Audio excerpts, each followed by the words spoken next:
ನೋಡಿ ಸರ್, ನಾವು ಬೆಂಗಳೂರಿಂದ ಮಲೆಮಹದೇಶ್ವರ ಬೆಟ್ಟಕ್ಕೆ, ಗೋಪಾಲಕೃಷ್ಣ ಬೆಟ್ಟಕ್ಕೆ ಡೈರೆಕ್ಟ್ ಬಸ್ ವ್ಯವಸ್ಥೆ ಮಾಡಿದ್ದಾರೆ. ಅದು ಹತ್ತಿರದಲ್ಲಿರುವಂಥ ನಮ್ಮ ಬೆಂಗಳೂರಿಂದ ನಮ್ಮ ನಂದಿ ಬೆಟ್ಟಕ್ಕೆ ಯಾವುದೇ ರೀತಿಯ ಗೌರ್ಮೆಂಟ್ ಬಸ್ ಇಲ್ಲ ಸ್ವಾಮಿ. ಚಿಕ್ಕಬಳ್ಳಾಪುರದಿಂದ 2 ಬಸ್ ಬರ್ತದೆ ಹೋಗ್ತದೆ, ಬಟ್ ಬೆಂಗಳೂರಿಂದ ಬರೋಗೆ ಭಾಳ ಸಮಸ್ಯೆ ಆಗಿದೆ. ಈ ಆಟೋದಲ್ಲಿ ಏನು ಮಾಡ್ತಾರೆ, ಯಾವುದೇ ಕಾರಣಕ್ಕೂ ಇಲ್ಲಿ ಬಸ್ಗಳು ಬರ್ದಂಗೆ ಅಲ್ಲಿಂದು ಏನೋ ಒಂದು ಮಾಫಿಯಲ್ಲಿ ಕೆಲಸ ಮಾಡ್ತಾಯಿದೆ ಅಂತ ಅನ್ನಿಸ್ತಾ ಇದೆ ಸರ್ ನಮಗೆ. ಇದರಲ್ಲಿ ದಯವಿಟ್ಟು ನಮಗೆ ಬೆಂಗಳೂರಿಂದ ನಂದಿ ಬೆಟ್ಟಕ್ಕೆ ಬಸ್ನ ವ್ಯವಸ್ಥೆ ಮಾಡಿ. ಏಕೆ ಅಂತ ಹೇಳಿದ್ರೆ ನಮ್ಮ ಕೈಲಿ 200-300 ಆಟೋಗಳು ಚಾರ್ಜ್ ಕೊಟ್ಟು ಇಲ್ಲಿ ಮೇಲ್ಗಡೆ ಬರೋಕ್ಕಾಗಲ್ಲ. ಇಲ್ಲಿ ಯಾವುದೇ ರೀತಿಯ ಬಸ್ ವ್ಯವಸ್ಥೆ ಇಲ್ಲ.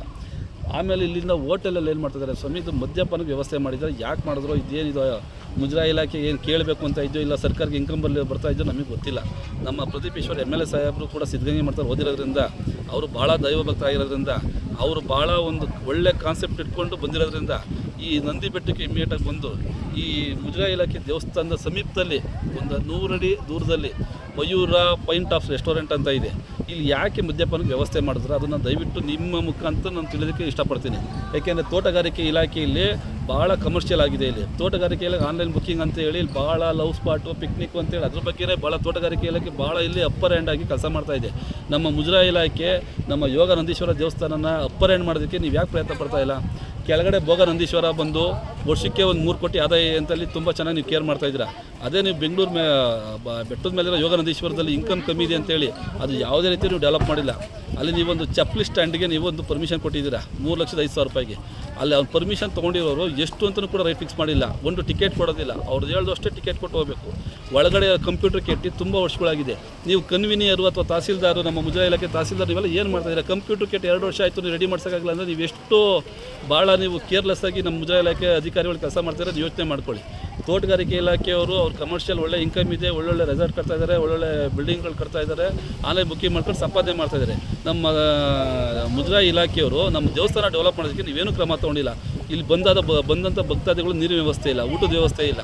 ಅದೇ KSTDC ಕೊಟ್ಬಿಟ್ಟಿದ್ದೀರಾ. ನಮ್ಮ ಯೋಗ ನಂದೀಶ್ವರ ದೇವಸ್ಥಾನನ ಅವರು ಮಾಡಿದ್ದನ್ನು ನೀವು ಅವ್ರು ಹಾಕಿದ ರೇಟ್ಗೆ ಅಲ್ಲಿ ಬಿಯರ್ ಕುಡಿಸ್ಕೊಂಡು ಪಿಕ್ನಿಕ್ ಮಾಡ್ಕೊಂಡು ಹೋಗ್ತಾ ಇದ್ದಾರೆ ಹೊರತು ನಮ್ಮಂಥ ಭಕ್ತಾದಿಗಳು ಬಂದಾಗ ನಾವು ಹೇಗೆ ಬರಲಿ ಹೇಳಿ? ಈಗ ನಾವು ದೇವಸ್ಥಾನಕ್ಕೆ ಅಂತಲೇ ಬರ್ತೀವಿ. ನಾವು ಪ್ರತಿಯೊಂದಕ್ಕೂ ಟಿಕೆಟ್ ಕೊಡಬೇಕಾ? 1 ಕಿಲೋಮೀಟ್ರ್ ಬಸ್ಗೆ 25 ರೂಪಾಯಿ ಟಿಕೆಟ್ ಕೊಡಬೇಕು. ನಾವು ಹೇಗೆ ಜೀವನ ಮಾಡಲಿ ಹೇಳಿ? ನಮ್ಮ ದೇವಸ್ಥಾನ ಭಕ್ತಾದಿಗಳು ಹೇಗೆ ಮಾಡಬೇಕು ಹೇಳಿ? ಇಲ್ಲ ಇಲ್ಲಿನ ಕುಲಸ್ಥರು ನಾವು ದೇವಸ್ಥಾನ ನೋಡಬೇಕು ಅಂದರೆ ನಮ್ಮ ನಂದಿ ಬೆಟ್ಟಕ್ಕೆ ಯಾವ ಥರ ಬರಬೇಕು? ಇದಕ್ಕೆಲ್ಲ ಕೂಡ ನೀವು ದಯವಿಟ್ಟು ಈ ತೋಟಗಾರಿಕೆ ಇಲಾಖೆ ಮತ್ತು KSTDC ಮತ್ತು ನಮ್ಮ ಮುಜರಾಯಿ ಇಲಾಖೆ ನೀವು 3 ಜನ ದಯವಿಟ್ಟು MLA ಒಂದು ಕಮಿಟಿ ಮಾಡಿ ಈ ಬರೋ ಭಕ್ತಾದಿಗಳು ಸಪ್ರೇಟ್ ಒಂದು ವ್ಯವಸ್ಥೆ ಮಾಡಿ. ಅಟ್ಲೀಸ್ಟ್ ವಾರಕ್ಕೆ ಒಂದಿನಾದರೂ ಕೂಡ ನೀವು ಭಕ್ತಾದಿಗಳಿಗೆ ಉಚಿತವಾಗಿ ಬಿಟ್ಟರೆ ನಾವು ದೇವಸ್ಥಾನ ನೋಡ್ಕೊಂಡು ನಾವು ಹೋಗ್ತೀವಿ.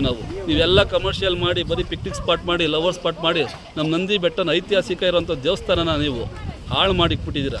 ಪ್ರದೀಪ್ ಈಶ್ವರ್ ಅವರೇ, ನಿಮ್ಗೆ ಒಳ್ಳೆ ಅಧಿಕಾರ ಇದೆ, 4 ವರ್ಷ ಅಧಿಕಾರ ಇದೆ.